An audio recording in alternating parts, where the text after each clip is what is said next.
juste d'inverser les noms. Tac, tac, tac. Swap et c'est parfait, tout est bon, tout est nickel mesdames et messieurs, on va pouvoir débuter ce match winner quarter final déjà. Case versus José de la Fiesta, on est parti sur Small Battle. Et on est parti directement avec un formidable ZR qui a été proposé par Case. Case qui va tout de suite se faire agresser d'une manière assez violente par José. José qui a un pouce de 52%. Et il va partir par commencer à farmer. On est un peu dans le mode créatif de Super Smash Bros Ultimate, mon cher Loïc. Le mode créatif, évidemment avec Steve, c'est le personnage qui veut ça, avec les blocs, avec les main cards, etc. C'est un personnage vraiment où la créativité est sans limite. Mais attention, on sait que, bon, on a eu un début de combo tout à l'heure avec un ladder, c'est un petit peu les classiques du personnage, c'est les classiques de Steve bien évidemment. Mais attention, Case, lui, il a un très bon jeu au corps à corps, il a un très bon jeu de dash trap, il a un très bon jeu à distance et il a de très bons outils aussi. Un senti bouclier, donc en vrai, Case a vraiment de quoi faire. Avec tout simplement ce missile, ce 7B qui ira directement sur la TNT qui va exploser. Et la situation est immédiatement reverse par une enclume qui est partie se poser sur le casque de la combinaison puissance de Spus et qui est parti l'envoyer sur la blast zone. On est parti pour une deuxième stock avec un petit combo qui est déjà proposé par notre ami Case et qui va proposer quelques petits pourcentages. Des petits pourcentages équivalents. Et après, des pourcentages pas forcément dangereux. Ça peut commencer à être inquiétant. Case, plutôt pour choisir de la. Certes, on a 20%, certes, je prends le B, 86, ok. Mais attention, il faut surveiller cette barre de ressources. Tu vois, il y a de l'or, on a beau avoir de l'or, bon, on n'a pas assez de fer, on n'a pas assez de terre, on n'a rien du tout. Et quasiment, on n'arrive vraiment pas à miner. C'est vraiment l'intérêt de Samus, c'est vraiment d'arraser son adversaire à distance et aussi au corps à corps, comme ça laisse pas du tout le temps à José de pouvoir miner. Là par contre on a miné un diamant et ça risque de devenir davantage dangereux pour le joueur de Samus. Cependant, 136%, attention à la touche létale, si mon bon José.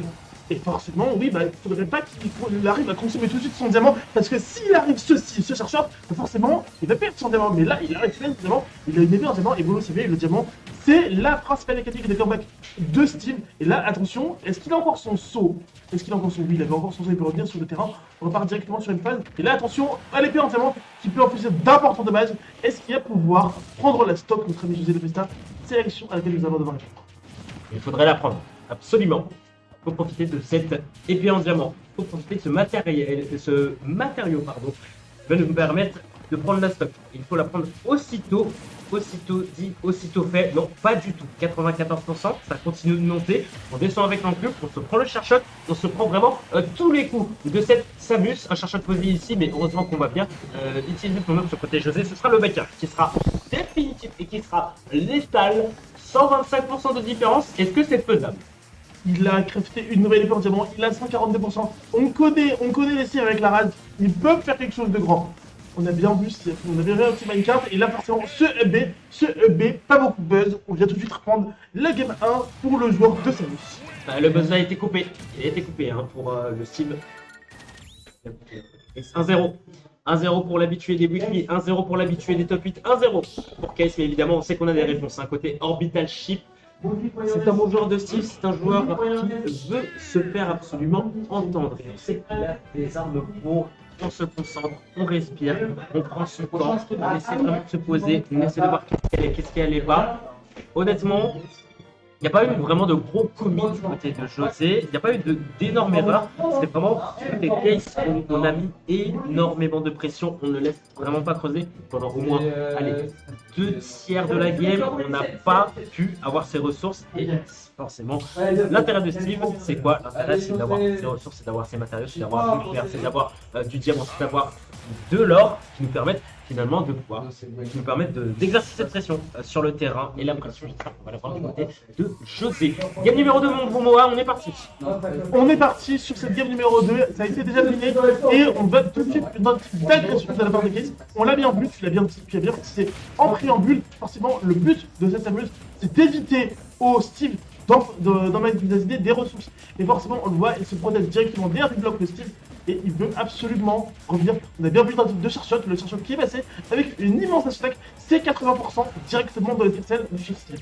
Un 0-9 qui se profile hein, du côté Case. Et attention les bombinettes, attention les phases de ledge trap, attention, c'est là où Case il excelle et c'est là où le personnage de Samus justement est le plus fort. Et ce sera la roulade un petit peu trompeuse qui va être tout de suite interceptée par le joueur Triagent. 0 to death quasiment, donc une stock complète d'écart. Case qui a vraiment une avance plus que considérable. Ça, mais il va falloir que José fasse un textbook Steve qui donne dans le magazine, qu'il abuse de toutes les forces de ce personnage. On apprécie franchement le contenu que nous propose cette Samus. On a vu une tentative de Dante pour empêcher la remontée de la Samus, mais ça a tout de suite été montré un petit tentative de backer de notre alerte, pour revenir une mobilette encore une fois. Petite phase pour le Steve qui est tout de suite contesté par la Samus, qui va envoyer encore une fois un missile. On charge le surshot, mais on n'a pas de situation définitive pour le moment. Situation un petit peu compliquée pour José qui est vraiment acculé sur le port de terrain. Et attention, attention. Très bien vu, très belle observation de la part de Case. Et ça lui permet vraiment de prendre ce large dont il reste un large qui va peut-être être comblé, un large qui va peut-être se resserrer, mais non, ce sera le B du côté de Case, 35%, ok, ça monte avec le backer, des pourcentages qui commencent à devenir orangés, ça sent pas forcément bon. On a voulu tenter une read pour Case, mais heureusement, on va avoir l'interception au forward air, 92%, ici les pourcentages sont égaux, mais pas les top, on va avoir le last hit sur le up smash, dommage du côté de José de la Fiesta, ça permet à Case d'avoir le 2-0. Il y a un bloc-notes sur le stream. Je sais pas comment, mais il y a un bloc-notes là sur le rendu de votre stream. Genre, il y avait un truc bizarre, je ne sais pas pourquoi. Sur l'écran là-bas. Alors, je sais pas si c'était l'écran là-bas. Ah, c'était l'écran là-bas. Pardon. Merci, Chad. Merci beaucoup. Moi, je le vois les moments. Ah, 2-0.